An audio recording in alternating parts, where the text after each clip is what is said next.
D'autres vidéos sont disponibles. Catalogue de vidéos, classement par onglet. Lien accessible à l'endroit habituel. Que la forge soit avec toi.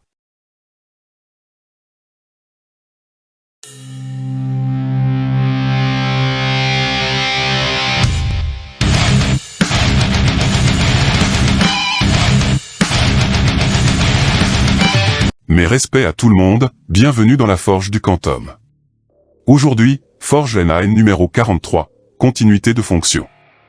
Et on commence sans plus attendre par l'exercice numéro 1, avec lequel ton cerveau va atteindre sa température optimale d'utilisation. C'est parti. Soit f la fonction numérique définie par f de x égale à x au carré moins 1, pour x inférieur ou égal à 2, et à 5 moins x, pour x strictement supérieur à 2. F est-elle continue sur son ensemble de définitions? Traduction, la fonction est-elle continue au point d'abscisse 2? Ok. Première chose à faire pour mettre un peu de clarté, c'est nommer chaque portion de fonction. La première sera g de x, la seconde h de x. Sachant que le point d'abscisse 2 est inclus dans le domaine de g, mais pas dans celui de h, il faudra déterminer g de 2, puis calculer la limite de h quand x tend vers 2. g de 2 égale à 2 au carré moins 1, soit 3. La limite de h de x, quand x tend vers 2, x strictement supérieur à 2, est 3. Comme la limite de h en 2 est égale à g de 2, tu peux en déduire que f est continue en 2, donc continue sur son domaine de définition. Notez df. Graphiquement, voilà ce que ça donne. Certes, il y a un changement brusque de direction à l'endroit indiqué par la flèche bleue, mais aucun trou béant dans la représentation graphique. Par contre, en zoomant au maximum sur le graphique au niveau de la cassure, voilà ce que j'ai obtenu. J'ai utilisé la version en ligne de GeoGebra, mais quelle est donc cette diablerie? Normalement, les deux portions devraient se rejoindre proprement à l'endroit pointé par la flèche bleue, il n'en est rien. Si quelqu'un ou quelqu'une a une explication, je suis preneur. Next. Exercice numéro 2, dans lequel je vais compliquer un peu les règles du jeu pour le pimenter un peu, sinon il perd tout son intérêt pédagogique. C'est parti. On considère la fonction f, définie sur l'ensemble complet des réels, par f de x égale à x moins racine carrée de 1 plus x au carré. Question 1, déterminer les limites de f en moins infini, et en plus l'infini. En moins l'infini, en utilisant l'expression donnée dans l'énoncé, la limite n'est pas indéterminée.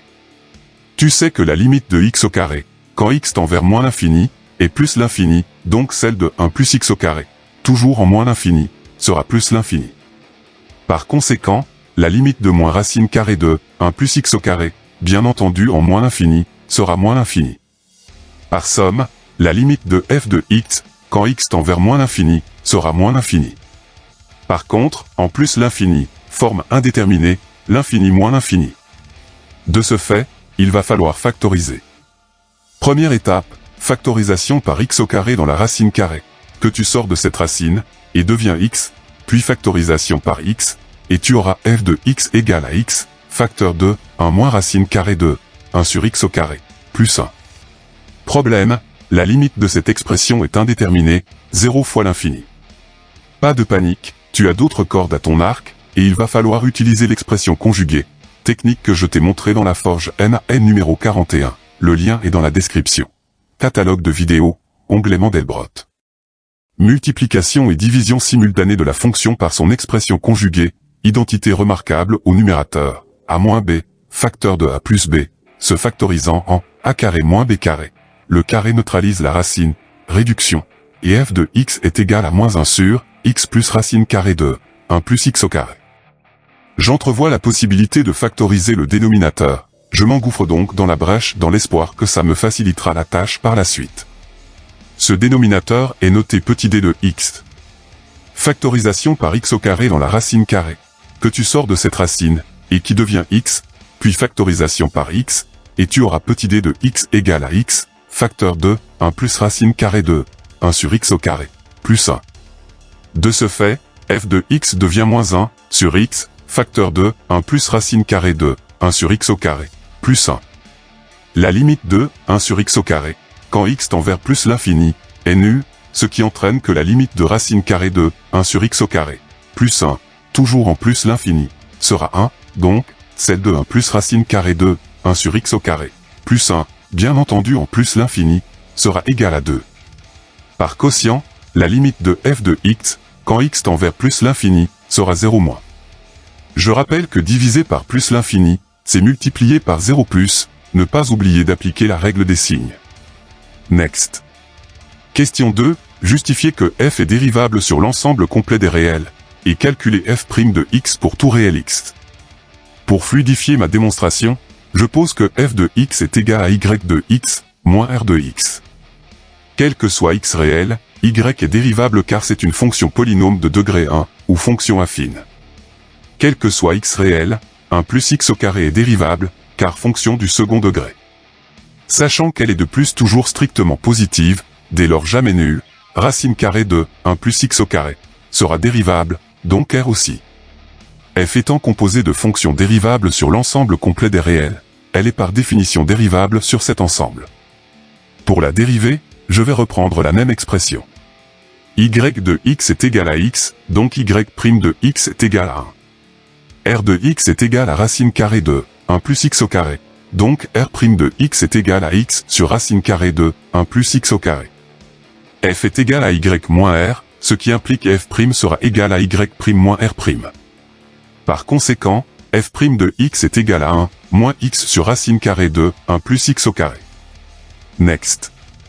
Question 3. Quel est le sens de variation de f sur l'ensemble complet des réels? Pour ce faire, la dérivée sera nécessaire, je l'affiche sur l'écran. Problème, comment déterminer le signe de cette bestiole?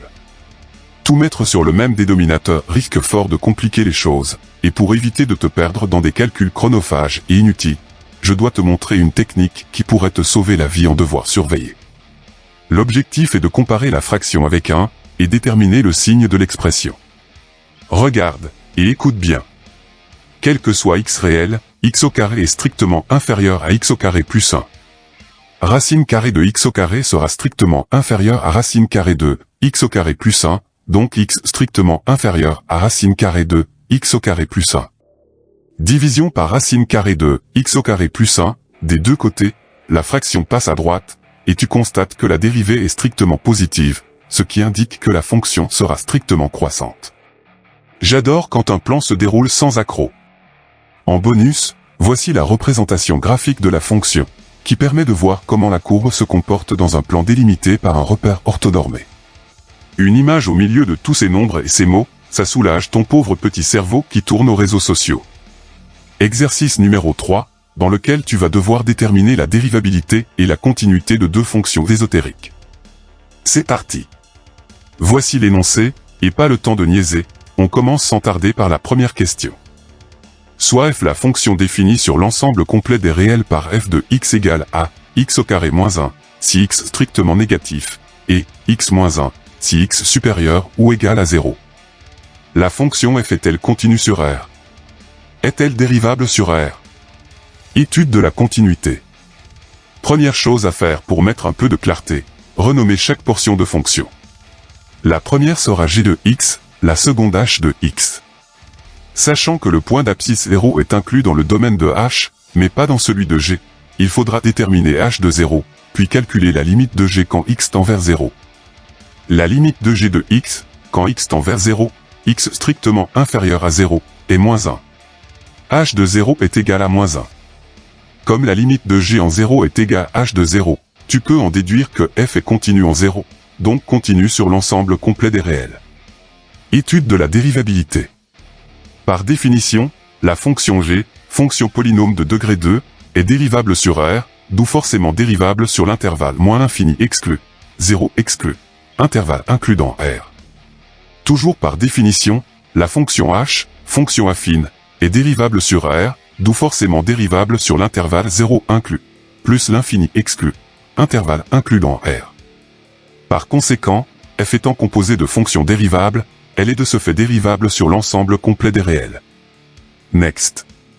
Question 2, soit f la fonction définie sur l'ensemble complet des réels, par f de x égale à x au carré, moins x, moins 2, sur x moins 2, si x différent de 2, et égal à 3 si x égale à 2. Étudier la continuité de f sur R. Tu vas poser g de x égale à x au carré, moins x, moins 2, sur x moins 2, aussi égale à petit n de x sur petit d de x. En utilisant cette expression, la limite de g de x, quand x tend vers 2, est une forme indéterminée, 0 sur 0. Il faut modifier l'écriture de la fonction, et la factorisation a l'air d'être la procédure à suivre. Le numérateur est du second degré, donc utilisation du discriminant delta. A est égal à 1, b à moins 1, c à moins 2, delta est égal à b au carré moins 4ac, ce qui donne 9. Delta positif, donc deux solutions réelles et distinctes, la première notée x1, égale à moins 1, la seconde notée x2, égale à 2. La factorisation ayant pour formule a, facteur de x moins x1, facteur de x moins x2, petit n de x s'écrira 1, facteur de x plus 1, facteur de x moins 2. Réécriture du numérateur de la fonction g, réduction, et g de x sera égal à x plus 1. La limite de g de x, quand x tend vers 2, étant égale à 3, aussi égale à f de 2, ceci implique que la fonction est continue en 2, donc continue sur l'ensemble complet des réels. Et c'est tout. Exercice numéro 4, dans lequel tu vas devoir utiliser le théorème des valeurs intermédiaires. L'énoncé est très court, ça te permettra de comprendre pourquoi et comment utiliser ce TVI. C'est parti. Soit j'ai la fonction définie sur l'ensemble complet des réels par g de x égale à x au cube, moins 1200x, moins 100. Question 1, étudier le sens de variation de g, plus limite, et dresser son tableau de variation. Ok.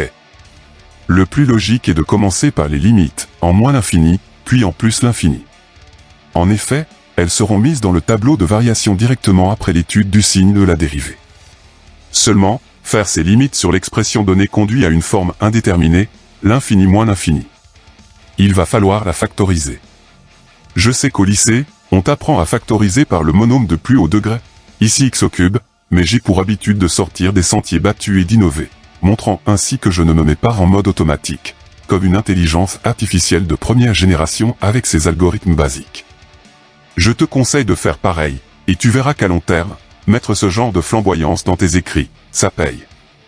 Donc, factorisation par x, réduction, ce qui donne g de x égale à x, facteur de x au carré, moins 1200, moins 100 sur x.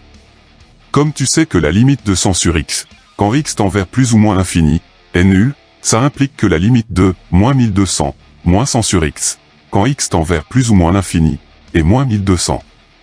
Par calcul, la limite de g de x, quand x tend vers moins l'infini, sera moins l'infini, et la limite de g de x, quand x tend vers plus l'infini, sera plus l'infini. Bien, une bonne chose de faite, on passe aux variations. Tu reprends l'expression donnée dans l'énoncé, dérivation, puis factorisation par 3. Seulement, tu remarques que 400, c'est 20 au carré, donc identité remarquable, a carré moins b carré qui se factorise en a moins b, facteur de a plus b, et ta dérivée devient égale à 3, facteur de x moins 20, facteur de x plus 20. Avec le discriminant delta, ça fonctionne aussi, mais c'est plus long et moins flamboyant. Tableau standard de variation de fonction, dans lequel j'ai néanmoins supprimé une ligne en accouplant le 3, nombre strictement positif, avec le x moins 20, ce qui ne change pas le signe de la ligne. Attention, si tu avais eu moins 3 à la place, donc un nombre négatif, il aurait été plus prudent d'isoler ce moins 3 dans une ligne distincte. Maintenant, remplissage du tableau. Pour 3, facteur de x moins 20, moins ici, plus là. Pour x plus 20, moins ici, plus là.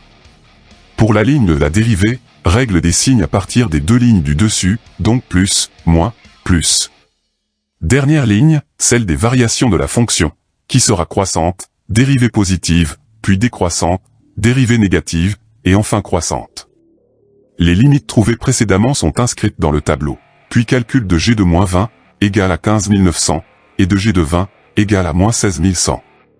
Bien entendu, pour améliorer ta capacité de calcul, au ras des pâquerettes, tu optes pour l'utilisation de ton cerveau ou de ton stylo, pas de ta calculatrice, que tu peux utiliser uniquement pour vérifier ton résultat.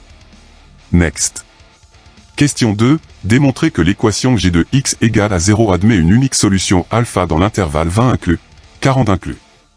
Donner un encadrement de alpha à 10 puissance moins 1 près. Quand tu utilises le théorème des valeurs intermédiaires, le tableau de variation est indispensable, c'est pour ça que je l'affiche sur l'écran.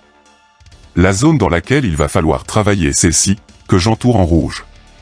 On a G de 20, moins 16100, valeur négative, mais pas G de 40. Aucun problème, tu la calcules, toujours avec ton stylo ou ton cerveau, ta calculatrice permettant de vérifier le résultat, qui sera de 15 900, une valeur positive.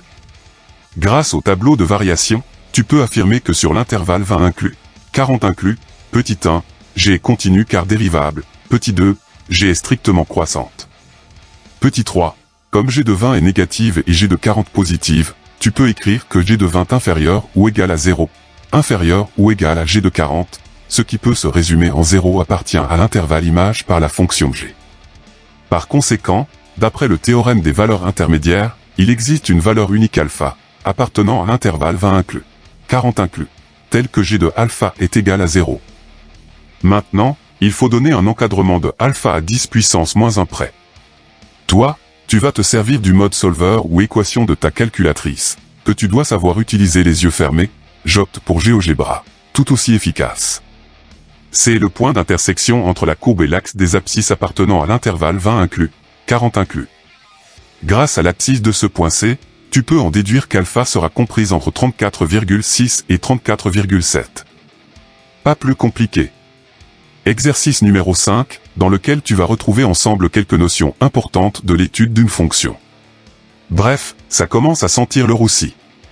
C'est parti. On cherche le nombre de solutions de l'équation grand E, x puissance 4, plus 3x au cube, plus x au carré, plus 1, égale à 0. Soit la fonction f, définie sur l'ensemble complet des réels, par f de x égale à x puissance 4, plus 3x au cube, plus x au carré, plus 1. Question 1. Justifier la continuité de la fonction f sur R. Par définition, les fonctions polynômes de degré n entier naturel, sont toutes dérivables et continues sur l'ensemble complet des réels. F étant la somme de fonctions polynômes de degré n, elle est dérivable, donc continue, sur R. Point. Next. Question 2. Petit a. Calculer f' de x, puis montrer que f' de x est égal à x, facteur de x plus 2, facteur de 4x plus 1. Bien. De l'expression de la fonction, tu détermines simplement sa dérivée, qui ne ressemble pas à celle que tu dois trouver. Néanmoins, tu remarques que tu peux factoriser par x, ce qui donne f' de x égale à x, facteur de 4x au carré, plus 9x, plus 2. L'expression entre parenthèses étant une fonction du second degré, il est possible de la factoriser en utilisant le discriminant delta. A égale à 4, b à 9, c à 2, delta est égal à b au carré moins 4ac, ce qui donne 49. Delta positif, donc deux solutions réelles et distinctes, qui sont x1 égale à moins 2, et x2 égale à moins 1 quart. Je te rappelle que la factorisation d'une fonction du second degré avec delta positif est a, facteur de x moins x1, facteur de x moins x2. La dérivée peut donc s'écrire x, facteur de 4, facteur de x plus 2, facteur de x plus 1 quart. Le 4 est envoyé sur le second terme entre parenthèses, et f' de x sera bien égal à x, facteur de x plus 2, facteur de 4x plus 1. Next. Petit b, calculer les limites de la fonction f en plus ou moins l'infini. Utiliser l'expression donnée dans l'énoncé conduit à une forme indéterminée, l'infini moins l'infini. Il va donc falloir la factoriser par le monôme de plus haut degré, x puissance 4, ce qui va donner x puissance 4, facteur de 1, plus 3 sur x, plus 1 sur x au carré, plus 1 sur x puissance 4. Quel que soit k réel non nul, la limite de k sur x puissance n, quand x tend vers plus ou moins infini, est nulle, donc, la limite de 1, plus 3 sur x, plus 1 sur x au carré, plus 1 sur x puissance 4, quand x tend vers plus ou moins infini, sera 1. Sachant que la limite de x puissance 4, quand x tend vers plus ou moins l'infini, est plus l'infini, ça implique par produit que la limite de f de x, quand x tend vers plus ou moins l'infini, sera aussi plus l'infini. Next. Petit c, dresser le tableau de variation de la fonction f. Tu sais que cette dérivée est égale à x, facteur de x plus 2, facteur de 4x plus 1. Le tableau de variation qui en découle va donc être verticalement imposant. Je te fais grâce de la procédure complète, tu es censé maîtriser cette notion depuis la seconde. Sinon, je te conseille d'aller consulter le catalogue de vidéos pour trouver ton bonheur, le lien est en description. Ligne du x, moins ici, plus là. Ligne du x plus 2, moins ici, plus là. Ligne du 4x plus 1, moins ici, plus là. Pour la ligne de la dérivée, règle des signes avec les trois lignes du dessus, ce qui donne moins, plus, plus. Donc la fonction sera décroissante, ensuite croissante, puis décroissante, et enfin croissante. La limite en moins l'infini, puis celle en plus l'infini, l'image de moins 2, celle de moins un quart, et celle de 0. Bien entendu, comme toujours, utilisation de ton cerveau ou de ton stylo pour les déterminer, la calculatrice ne servant qu'à confirmer le résultat. Next. Question 3. Donner et justifier le nombre de solutions de l'équation grand E. Le tableau de variation est demandé, c'est lui qui va te permettre de répondre à la question. Le principe est simple. Tu suis les flèches de gauche à droite, et si un changement de signe s'opère entre les deux bouts, c'est que ça s'annule. La première flèche, qui passe de plus l'infini à moins 3, un 0 dessus. Seconde flèche, qui passe de moins 3 à 261 sur 256, un 0 dessus. Troisième flèche, de 261 sur 256 à 1, ça reste positif, donc pas de 0. Dernière flèche, de 1 à plus l'infini, ça reste positif, d'où pas de 0. En conclusion, la fonction s'annule en 2 points, le premier d'abscisse x1, compris sur l'intervalle moins l'infini exclu, moins 2 inclus. Le second d'abscisse x2, comprise entre moins 2 et moins un quart. Ce n'est pas demandé mais voici la représentation graphique de la fonction, sur laquelle j'ai affiché les valeurs rapprochées des deux solutions via GeoGebra. Et elle valide ce qui a été prévu analytiquement. Donc, du bon travail. Exercice numéro 6, un mastodonte parmi les colosses, le genre que tu vas retrouver en devoir surveiller ou au baccalauréat, et qui va faire transpirer tes neurones, car il est en 2 parties, et utilise une fonction auxiliaire. C'est parti.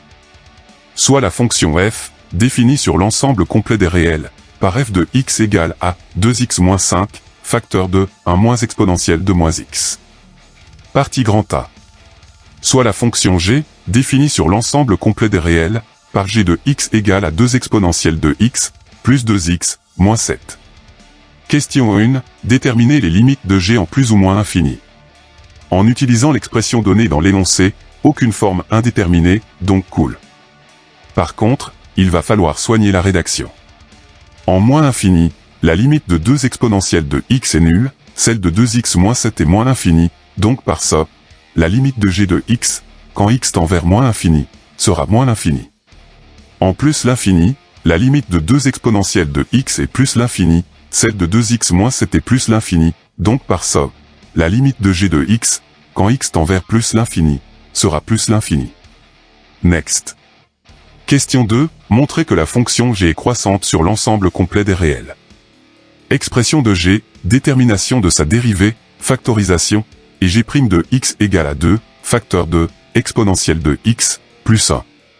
Pour tout x réel, exponentielle de x est strictement positive, donc, exponentielle de x, plus 1, strictement supérieur à 1, strictement supérieur à 0, ce qui entraîne une dérivée strictement positive, et par conséquent une fonction strictement croissante. Next.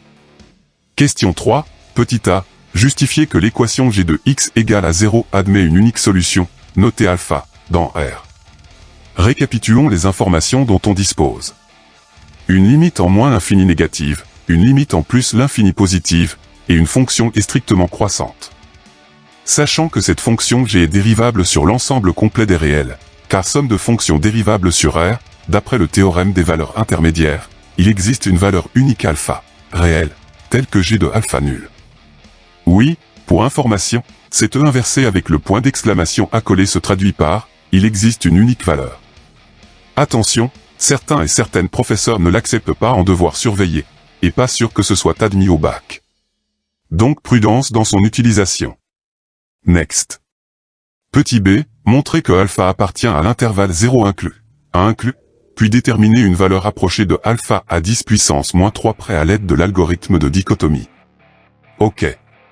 L'intervalle sur lequel alpha étant donné, il faut déterminer les images de ces bornes. G de 0 est égal à moins 5, négatif, et G de 1 est égal à 2e-5, positif. En résumé, G de 0 inférieur ou égal à 0, inférieur ou égal à G de 1. Mais comme G de alpha est nul, réécriture en G de 0 inférieur ou égal à G de alpha, inférieur ou égal à g de 1. La fonction g étant strictement croissante, l'ordre des antécédents sera le même que celui des images, donc alpha est bien compris entre 0 et 1. Ensuite, tu prends ta calculatrice pour trouver la valeur d'alpha via son mode solver ou équation. Je suis passé par un petit site qui s'appelle Decode, dans lequel il y a une pléthore d'outils que je te conseille d'aller découvrir et de consulter, qui m'indique une solution égale à 0,940 005. Arrondi à 10 puissance moins 3, alpha sera égal à 0,940. Next. Question 4. En déduire le signe de g de x suivant les valeurs de x. Le tableau de variation de la fonction permettra d'illustrer le raisonnement à avoir pour ne jamais te tromper sur cette question, qui est récurrente quand tu utilises une fonction auxiliaire, en l'occurrence g de x dans notre cas. Voici le tableau complet, variation et limite. Tu sais que la fonction s'annule en alpha, donc affichage de cette valeur alpha, et via cette indication, je montre l'annulation de la fonction à cette abscisse. Maintenant, tableau de signe de la fonction g, et pour le remplir, il suffit de savoir lire les informations cachées dans celui du dessus. Entre moins l'infini et alpha, la fonction part de moins l'infini pour s'annuler en alpha, donc elle sera négative sur cet intervalle. Entre alpha et plus l'infini, la fonction part de 0 pour aller en plus l'infini, donc elle sera positive sur cet intervalle. Aussi simple que ça. Next. Partie grand B. Question 1. Déterminer les limites de f en plus ou moins infini. En utilisant l'expression donnée dans l'énoncé, aucune forme indéterminée, donc cool. Par contre, il va falloir soigner la rédaction, comme toujours. En moins l'infini, la limite de 2x moins 5 est moins l'infini, celle de 1 moins exponentielle de moins x aussi. Par produit, la limite de f de x, quand x tend vers moins l'infini, sera plus l'infini. En plus l'infini, la limite de 2x moins 5 est plus l'infini, celle de 1 moins exponentielle de moins x est 1. Par produit, la limite de f de x, quand x tend vers plus l'infini, sera plus l'infini. Bien entendu, connaître les limites de l'exponentielle est impératif, et je te renvoie vers les ateliers MAN numéro 39 et 41. Leur lien est dans la description. Catalogue de vidéos, onglet Mandelbrot. Next. Question 2. Déterminer f' de x, et montrer que f' de x est égal à g de x fois exponentielle de moins x.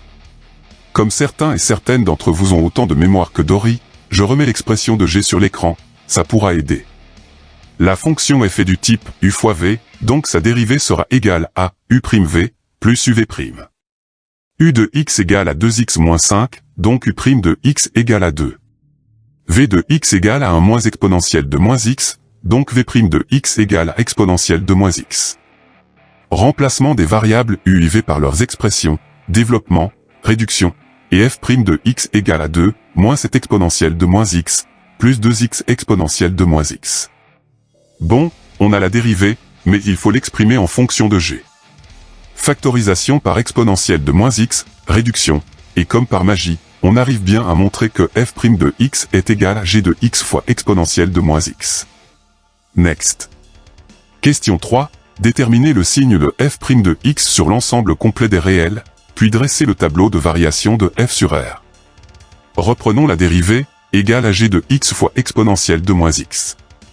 Pour tout x réel, exponentielle de moins x est strictement positive, ce qui implique que f' sera du signe de g. Et ça tombe bien, son signe a été déterminé dans la question 4 de la partie grand A, dont voici le tableau, que j'ai complété avec une ligne pour le signe de f', et une autre pour les variations de f.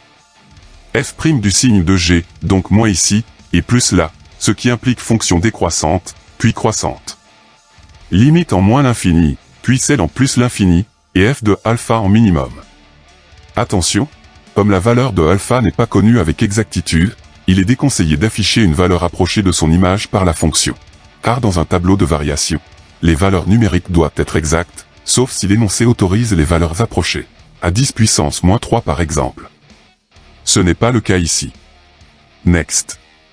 Question 4. Démontrer que f de alpha est égal à 2 alpha moins 5 au carré sur 2 alpha moins 7, puis déduire f de alpha à 10 puissance moins 3 près. Ok.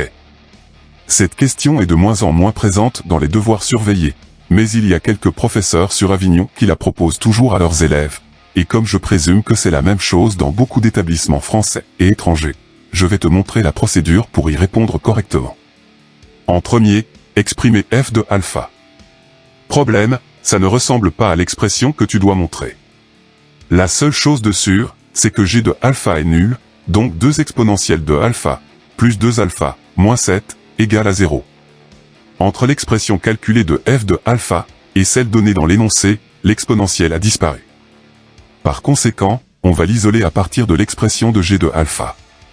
2 exponentielles de alpha égale à moins 2 alpha plus 7, division par 2, donc exponentielle de alpha égale à moins 2 alpha plus 7, sur 2. Sachant que exponentielle de moins alpha est égale à 1 sur exponentielle de alpha, ça implique que exponentielle de moins alpha est égale à 2 sur moins 2 alpha plus 7.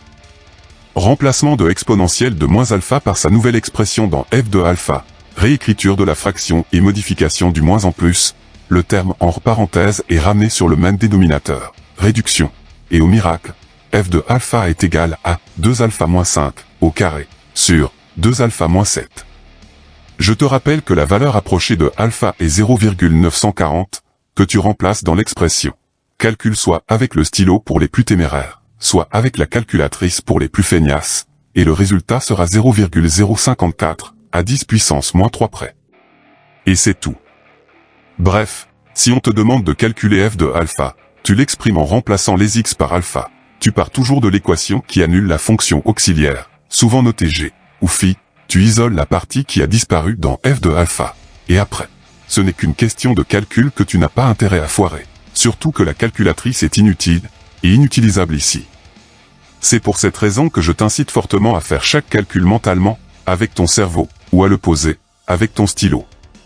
C'est pour ton bien.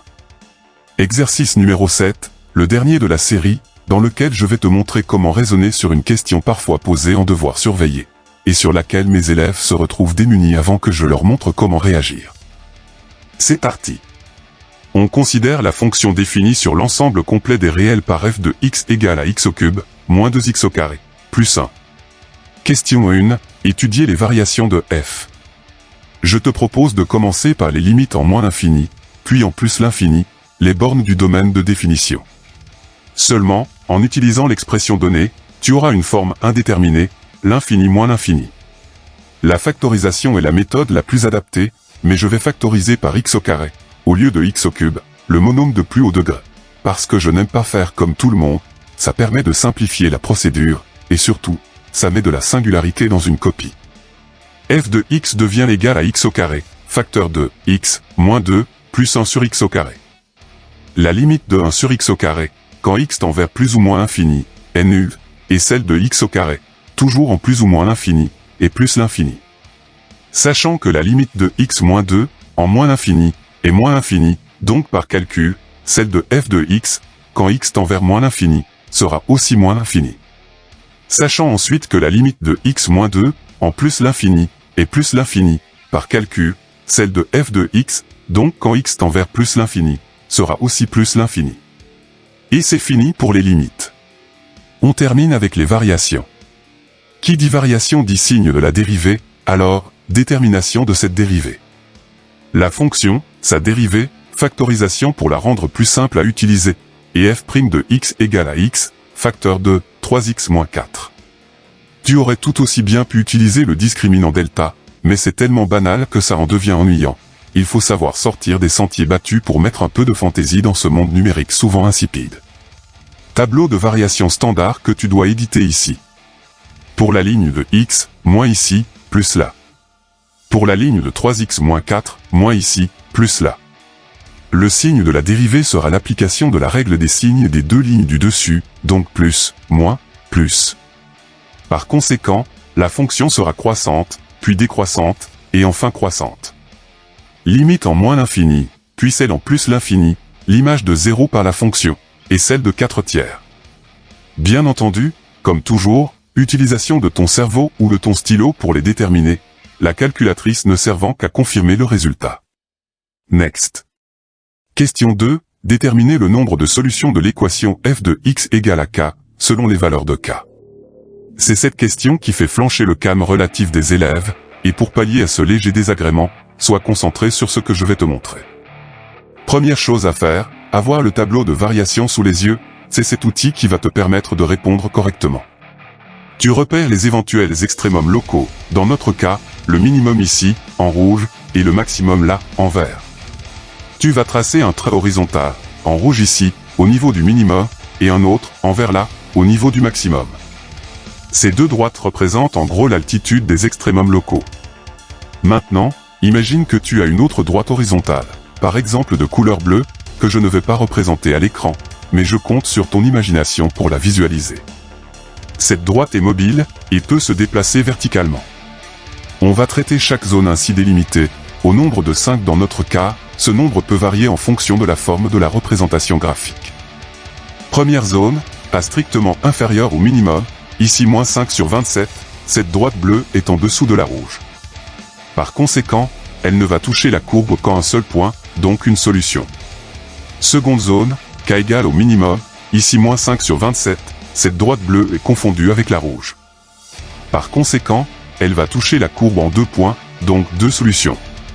Troisième zone, a strictement compris entre les extrémums, ici entre -5 sur 27 et 1, cette droite bleue est entre la rouge et la verte. Par conséquent, elle va toucher la courbe en 3 points, donc 3 solutions. Quatrième zone, k égale au maximum, ici 1, cette droite bleue est confondue avec la verte. Par conséquent, elle va toucher la courbe en 2 points, donc 2 solutions.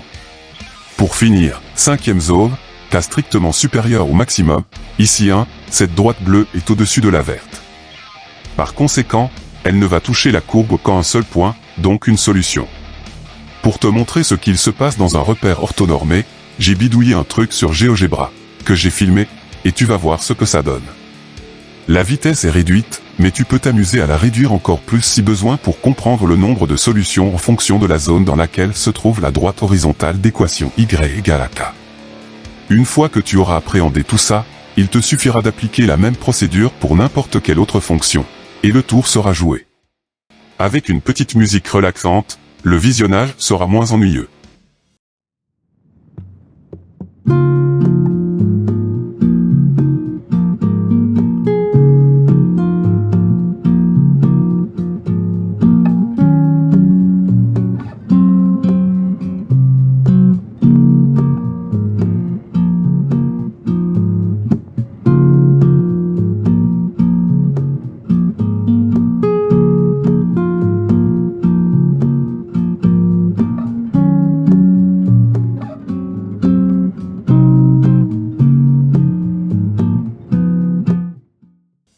La forge est désormais terminée. Des questions. Un complément d'information. Rejoins-moi dans l'espace commentaire. D'autres exercices en PDF, librement téléchargeables, sont disponibles dans la description de cette vidéo. À toi de forger maintenant. Prochaine vidéo sur l'enclume. Que la forge soit avec toi. Stay tuned. Tchuss.